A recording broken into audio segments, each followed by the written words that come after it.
Welcome. I'm Daniel Posney, and this is called Shifting Perspectives. If you haven't been here before, this is going to be about 10 to 15 minutes with a certain topic. And this one is about when you lose that connection. And that could be connection with God, it could be a connection with source or spirit or your beloved or your psychic abilities, any of that kind of thing.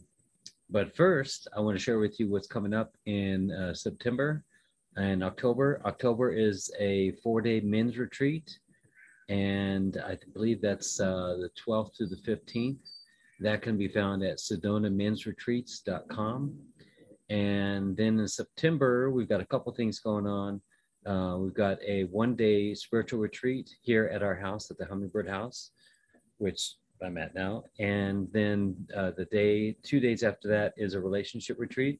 You could do 1 day, you could do the 2 days, you could do the whole thing, the whole 3 days. It's all up to you. You can find out more about that on our the hummingbirdhouse.org website. And it's pretty reasonably priced. All kinds of things going on with in the creek and sweat lodge and medicine wheel and teaching and meditating and sharing and all kinds of good stuff. So hope you'll join us for that. And then Valerie and I just inked in our 5-day relationship retreat on Oahu. And this is our first time doing this on the state of Hawaii. And we've done relationship workshops before, but together doing a 5-day retreat is going to be awesome. We're really excited about all the different things that we're going to be able to provide with couples there. And then plus they've got all kinds of great activities planned for all the couples, like tours and activities and things. So look for that. We haven't got a flyer for that one yet, so that one's still coming. So back to the topic.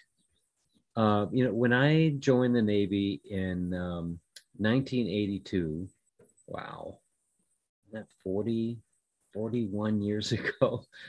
When I joined the Navy, I took a plane from Boston, where I signed up, to San Diego, where my boot camp was back in the days when San Diego had a boot camp. And I remember getting off the bus and then them yelling at us and telling us it was a piece of crap we are. And every morning they'd wake us up at 4 o'clock to do what they call swim the decks. And, they call the floor the deck, so you could get used to, ship terms and stuff. So you swim the deck. What they do is you're half asleep and everybody lines up on one end of the room. And because these decks were, I don't know if they were linoleum or tile or something, a very glossy surface.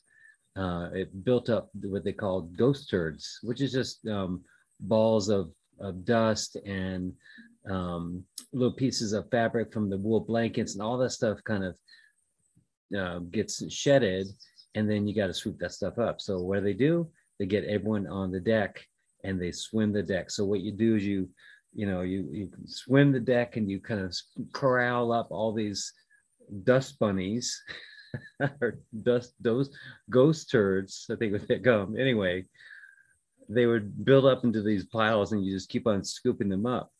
But if you try to scoop them up too fast, they'd all just kind of go away from you from just the wind from your hands. So you had to be really careful to use just the subtle air from your hands just to kind of push the air, because it just took a little bit to get them to move. So use that just a little bit, and then you scooped them together, and then you kind of did more of that. And I remember thinking how that little bit would just kind of push everything away if I did it too hard. And that's the sort of the analogy that I have with what I want to talk about today. It's if you think about things as energy and very subtle energies, like qigong. Here's another example. When you do qigong, you're kind of patting your body and you're doing things with the energy field in your body. And when you want to release energy, you really do one of these things. But if you want to collect energy, you kind of just do a slow buildup of the energy and you kind of scoop it to you. And the idea is that if you scoop it like this, it's all just going to fly away. So it's very subtle gentle energy. So you just kind of hold it together and just very gentle. Like here's another example. I got a lot of them today. It's the energy ball. So what you do is you slap your hands and you rub your hands really, really fast, really, really hard, and it starts to heat up. And then you pull it apart like this, and then you hold it about, a basketball, volleyball size away from each other. And you just very, very barely push together your hands like this. And if you do it very slightly, you'll be able to feel a pressure, like it really feels like there's a ball there. And I'm trying to push together and I'm having a hard time. Of course, I can do this, of course. But if I'm working with the energy, I want to be very easy with it and subtle with it. Like if I wanted to turn it, I'd have to keep it right at the shape that holds it all together. So if I were to move my hand, a different way, then I would lose the energy. So if you think of it like that, it's kind of what I'm talking about. And the same thing goes with if we again think of ourselves as energy, those things that we want to stay connected with that are also energy, we need to be very present and very here right now. And I talk to quite a few people that say, man, I used to have these psychic abilities. I used to have it all connected and all together. And then, stuff happened in my life and I don't have those abilities anymore. Or why is it that I don't feel connected with God anymore? Or, our relationship, we're not connected. And if you go back to energy, it's not something connected with God or what you perceive as God, what your idea of God is, if it's an energy or a being or whatever. If you're busy living out in the world and everything's so fast and you go, go, go, go, how are you supposed to keep any energetic connection together? So if that's your relationship with your beloved or with God or with source or with spirit or your psychic abilities, if you haven't given yourself some real kind of takedown time to really let things settle down and let those connections reestablish themselves, it's really hard to keep all that stuff going, because when we're in our mind, is a very anxious state. So when we're in an anxious state, that's when we can't hold connections. It's just a little bit of this, a little bit of that, and it just doesn't hold. But if we calm ourselves and we're a little bit slower in our actions, then things can automatically, naturally be connected with us and be attracted to us. And I need to work on this too. I'm putting together my cereal and putting things together, and I'm, kind of rushing, or like when I'm working on the sprinkler system at the house, I'm going from one end of the house to the other house and the other end of the house and working on the sprinklers and turning on the sprinklers. And I'm walking back and forth, and I'm kind of had this epiphany: just slow down. It's not about getting it fixed right away. It's going to get fixed. So if I just slow down, I'll probably have a better time at it. And I'll probably give myself some more space so that I can get an epiphany about what the problem is. Like when I'm working on the truck, same kind of thing. I'm trying to fix something. I'm trying this and trying that and undoing things. But if I slow down, I'll probably make less mistakes, for one thing. And I'll probably get an epiphany that can't come to me if I'm go, go, go. So yeah, same thing with the psychic abilities.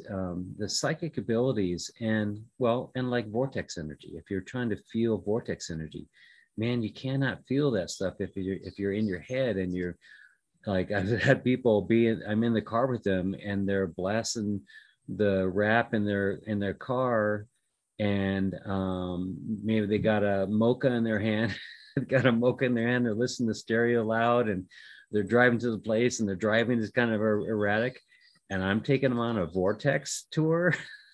Good luck. So in order to feel these things, again, back to psychic abilities and the feeling of God and consciousness and love and all those are all subtle energies. So we need to kind of give ourselves some space to feel those things. So how we do that is breathing. Breathing is a really big way to just take ourselves into that space so we can start to feel, start to be aware of some things. If I'm breathing really fast and I'm talking really fast, it's hard for me for my body to get into its feeling state. And one of the things that I work with people on is getting into the feeling of safety in that state, because when trauma happens to us, we go into anxiety, we go into an anxious state, and that's a on everything, and very overactive on thinking about things and doing things, and it's meant as like a protective mechanism. So there needs to have some healing or integration or something happen so that we can come out of that anxiety mode and into a feeling mode. But a lot of times that person needs to feel like it's safe to do so. So you can imagine, and sorry for using this analogy, think of as a wild animal in a cage that's been in the cage for maybe all their life. And you're saying, oh, the door's open, come on out. There needs to be some little steps involved for someone to, or some animal to be able to feel comfortable out of the cage. They'll eventually, hopefully, come out into a feeling of safety and playfulness. But it might take a little bit. So for us, the same kind of thing happens where if we've had some trauma in our life, and maybe we had, let's see, here's a scenario. Maybe we had some sexual abuse as a child. And as a child, we had some psychic abilities really early on, but then we had sexual abuse, which shut that down. And then we went on to our life and we think that we've healed a lot of it. And maybe it starts to come back a little bit. And then someone presses the button of the sexual abuse or whatever the trauma was, and boom, it goes right back to shutting it down. So stuff like that can happen. So I guess in summary, if you're wondering why I had these abilities and I don't have them anymore, it could be that there needs to be some slowdown in your life. But it also could be that your time with those abilities is done, and to feel what it feels like to not have those anymore and get on with your life. So that could be another thing. Another part of slowing down, driving, don't be such a rush to get everywhere, to do everything. Slow down in your talking, listening more, taking more breaths to maybe think about or feel like what's the next thing that you want to say. Sex, slow down in your sex, man, that is always a good thing. Slow down in your sex so that you can actually feel not just yourself but the other person, feel the subtle energies between you. And I guarantee that your experience with that will be so heightened. That's what Tantra sex is really a lot about. It's about the communication and taking things to a higher level through the slowing down and the exploring. So there's so many benefits to it. And we really, we need to be kind of diligent in this fast-paced world of always liking and not liking and going and doing and all this. So if you're wondering why your connections, your sacred connections with these different entities have kind of fallen away, just look at your life and see maybe how you could slow down and breathe and feel more. So it's all about feeling those connections. So that's about it. I think that's all I need to share about that. Thank you. I love you. Bless you. Have a beautiful day. This view that you see out here. This is the west view.